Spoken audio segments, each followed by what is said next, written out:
Nah ini teman-teman ya. Nah ini merupakan sistem tanam underplanting ya, atau menanam tanaman baru di bawah tanaman tua atau di sela-sela tanaman tua ya.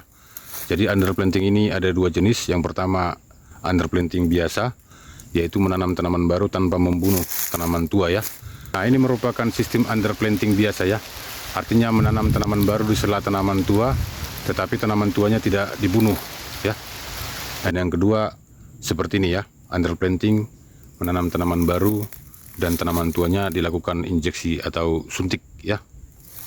Nah, ada banyak sisi atau dampak positif dan negatif sistem tanam underplanting ya.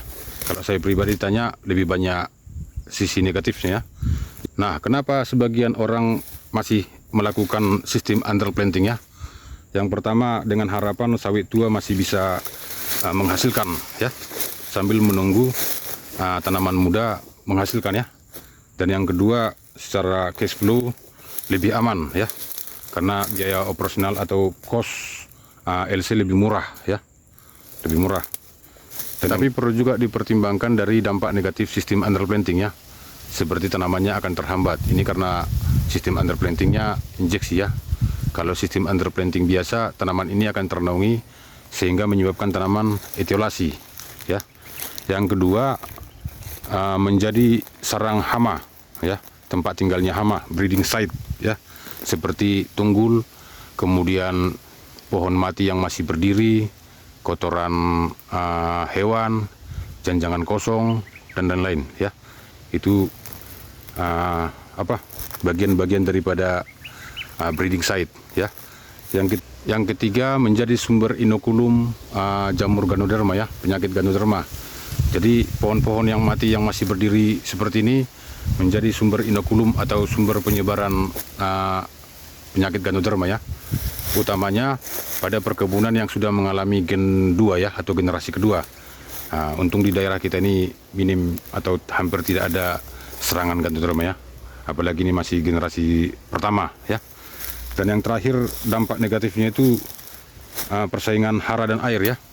Jadi kalau underplantingnya tanaman tuanya tidak dibunuh, ini tanaman ini tidak bisa kembang ya, karena bagaimanapun hara tanaman ini akan diambil oleh tanaman besar ini, sehingga kita dosis pupuknya jadi double ya, yang harusnya 1 kilo menjadi 2 kilo, karena akan tidak maksimal kalau kita tetap aplikasikan 1 kilo, karena akan tetap diambil oleh tanaman yang paling tua ya. Sebenarnya banyak ya, termasuk dari biaya operasional, kemudian mutu buahnya, kemudian yield per hektarnya juga akan berpengaruh ya. Yield per hektar ke depan ya akan menurun 15-20% ya dengan sistem underplanting ini. Jadi dari sisi positifnya seperti yang saya bilang tadi, hanya 2 poin penting ya. Yang pertama tadi, sawit tua diharapkan masih bisa menghasilkan untuk membantu biaya operasional sambil menunggu tanaman-tanaman yang muda ini menghasilkan ya.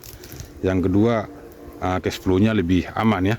Jadi buat petani atau perusahaan yang butuh arus kas rutin, penting memang ya untuk menjaga cash flow, karena bagaimanapun biaya land clearing itu sangat mahal. Jadi kalau sistem underplanting begini minimal bisa menghemat biaya. Tapi dari sisi dampak negatifnya tadi, kalau kita lihat sangat banyak ya.